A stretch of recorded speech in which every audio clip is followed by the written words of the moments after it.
प्रदेश के मुख्यमंत्री योगी आदित्यनाथ ने भी केजरीवाल सरकार को जमकर घेरा। सीएम योगी ने दिल्ली के लोगों को कोरोना के वक्त की याद दिलाते हुए कहा, केजरीवाल सरकार ने उस वक्त यहां से लोगों को भगाया था। सीएम योगी ने आरोप लगाया कि आम आदमी पार्टी देश की पहली ऐसी पार्टी बन गई है जिसके खिलाफ भ्रष्टाचार की चार्जशीट खुली है।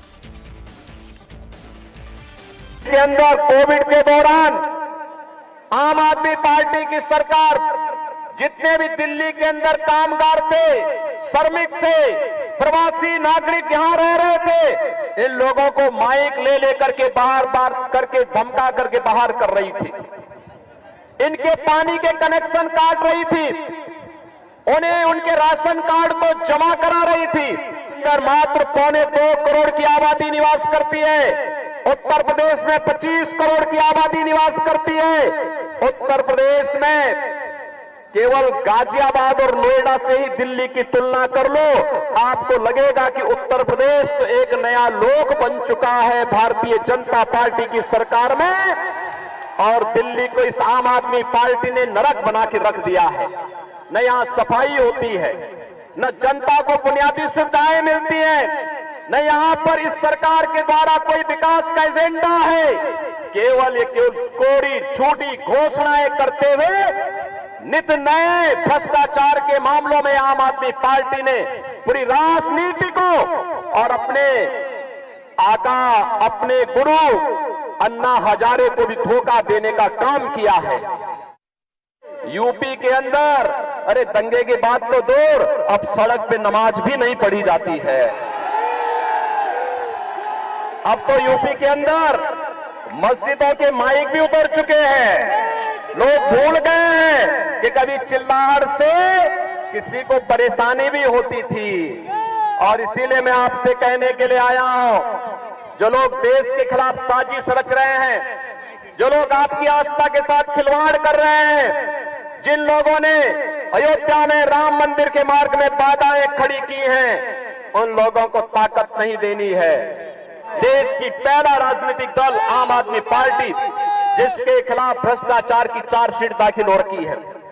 देश के अंदर अगर आपको देखना है, कोई टॉप टू बॉटम सभी लोग भ्रष्टाचार में लिप्त हैं, वो दिल्ली में आम आदमी पार्टी है। और इसीलिए मैं आपसे कहना चाहूंगा कि देश की राजधानी को परिमार्जन करने, इसकी शुद्धिकरण के अभियान को फिर से हमें अब इनको ताकतवर नहीं बनने देना है।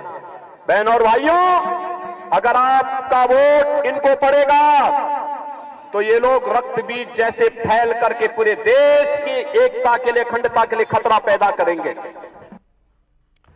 योगी आदित्यनाथ को आपने सुना। वहीं दिल्ली की 7 सीटों के प्रचार के लिए बीजेपी ने अपनी पूरी ताकत झोंक दी है। बीजेपी अध्यक्ष जेपी नड्डा ने नई दिल्ली लोकसभा सीट पर बांसुरी स्वराज के समर्थन में रोड शो किया।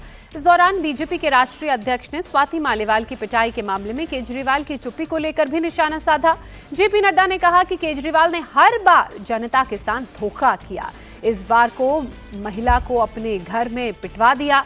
दिल्ली की सभी सीटों को जीतने का दावा करते हुए जेपी नड्डा ने कहा, आम आदमी पार्टी और कांग्रेस मिलकर भी बीजेपी को हरा नहीं सकते। उन्होंने स्वार्थ के खातिर हर तरीके का जीवन में कॉम्प्रोमाइज किया। मैं भ्रष्टाचार नहीं करूंगा, जेल गए, भ्रष्टाचार में संलिप्त है। मैं पार्टी नहीं बनाऊंगा, पार्टी बनाई। मैं चुनाव नहीं लड़ूंगा, चुनाव लड़े। मैं कांग्रेस से समझौता नहीं करूंगा, समझौता किया। मैं महिलाओं का सम्मान करूंगा, अपने घर में महिलाओं को पिटवा दिया। ये बेनकाब हुई पार्टी है और इनका 4 दिन का चुप रहना इस बात को बताता है, देश की जनता और दिल्ली की जनता जान गई है कि यह महिला सम्मान के मान पर इनके कितने मन में आदर है, और इसीलिए इनको लॉक स्टॉक एंड बैरल लोग छुट्टी करना चाहते हैं और भारतीय जनता पार्टी आगे चुनाव जीत रही है। ये पहली बार नहीं छुपाया है। पंजाब के चुनाव में आतंकवादी संगठनों से पैसा लिया था, ऐसी बात भी आई थी, पर इन्होंने चुप रहे। इन्होंने उसका जवाब नहीं दिया, उसको जवाब नहीं दिया। ये इनका संबंध देशद्रोहियों के साथ बहुत नजदीक का है। जो देशद्रोही काम करेगा वो इनको पसंद आएगा। ये अर्बन नक्सलिज्म के रिप्रेजेंटेटिव है। दोनों लड़ ले और इनकी भी इच्छा पूरी हो जाएगी। 4 जून को नतीजे आएंगे, 7 की 7 सीट बीजेपी जीतेगी। और वैसे भी बीजेपी 50% प्लस हमारी वोट शेयर है। ये भ्रम फैलाना झूठ बोलना, लोगों को सही मुद्दों से भटकाना, ये कांग्रेस पार्टी, आम आदमी पार्टी, इंडी अलायंस, घमंडी अलायंस का सोचने का तरीका है। भारतीय जनता पार्टी बहुत स्पष्ट है, हमें 400 प्लस हम पार कर रहे हैं क्योंकि जनता का आशीर्वाद मिल रहा है और मोदी जी के नेतृत्व में देश मजबूत होगा, इसके लिए हम काम कर रहे हैं।